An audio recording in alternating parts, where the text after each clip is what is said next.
Chapter 2. Captain Nemo and the Nautilus. We were taken down a ladder into the machine and pushed into a room. The door closed behind us with a loud bang. The room was made of iron and had a table and 5 stools. It seemed to have no door. About 30 minutes later, 2 men came into the room. One man was short with broad shoulders, strong arms and a thick black moustache. The other man was tall and about 50 years old. He had a straight nose and a wide forehead. He had very strange eyes. The 2 strangers were wearing hats made from sea otter fur, sealskin boots, and clothes made from a strange material. The tall man seemed to be the boss.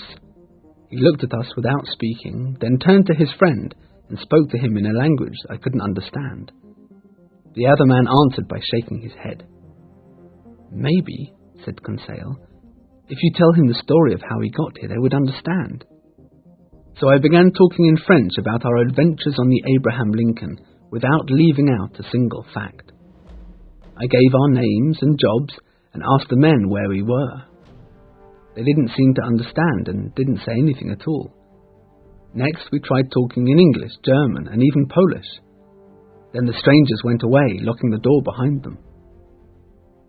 5 minutes later, a steward entered, and brought us clothes similar to the clothes that the strange men were wearing. He set the table, and brought out some large dishes of food.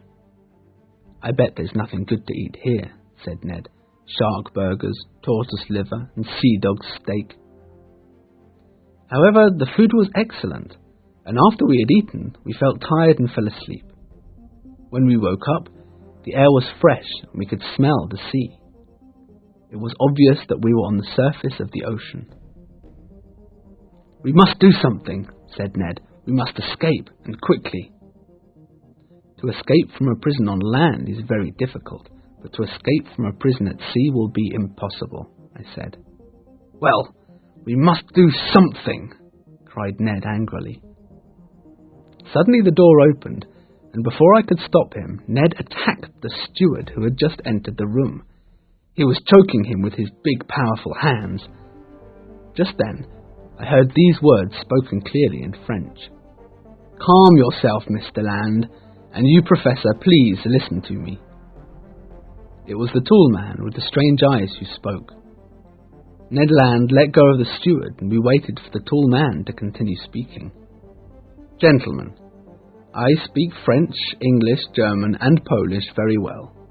I know now that I am in the presence of Mr. Pierre Aronnax, Professor of Natural History in the Paris Museum, his servant Conseil, and Ned Land, harpooner on board of the Abraham Lincoln of the U.S. Navy.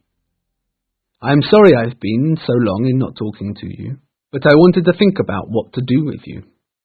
I have the right to treat you as enemies since you chased me and tried to destroy my submarine.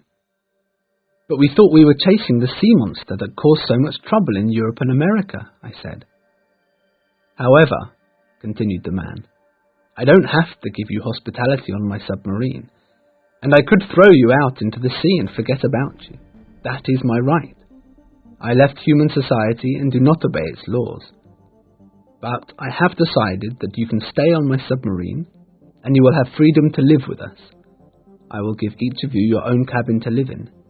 However, no one on Earth knows about my submarine. It is a secret, and I will not allow you to ever leave the submarine." "So we will never see our country and families again? That's cruelty!" I cried. "Sir," said the man, "you are my prisoners. You have a simple choice, to drown in the sea or live a comfortable life on board my submarine. However, you will have the opportunity to study the ocean and see what no man has ever seen before. You will have a wonderful life on board my submarine." There followed a moment of intense silence, only broken by my friend. "But what is your name?" asked Conseil. "Captain Nemo," answered the man, "and my submarine is called the Nautilus. Now, gentlemen, breakfast is ready."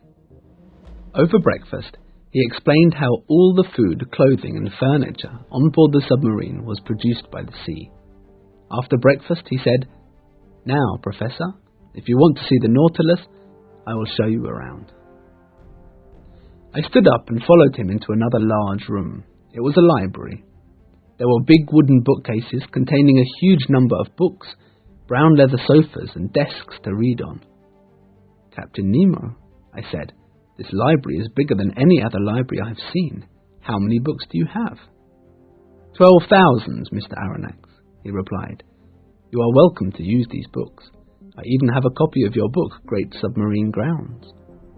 Then he opened another door, and we went into another big room. It was an enormous museum.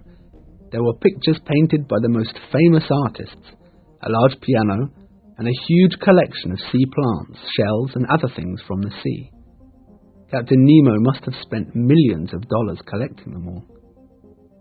"But how does the Nautilus work? Where do you get the power from the engines? And where do you get all this electricity when you are under the sea?" I said.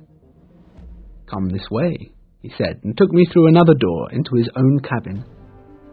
He showed me all the equipment on board. Then he explained that he had discovered how to make electricity from seawater.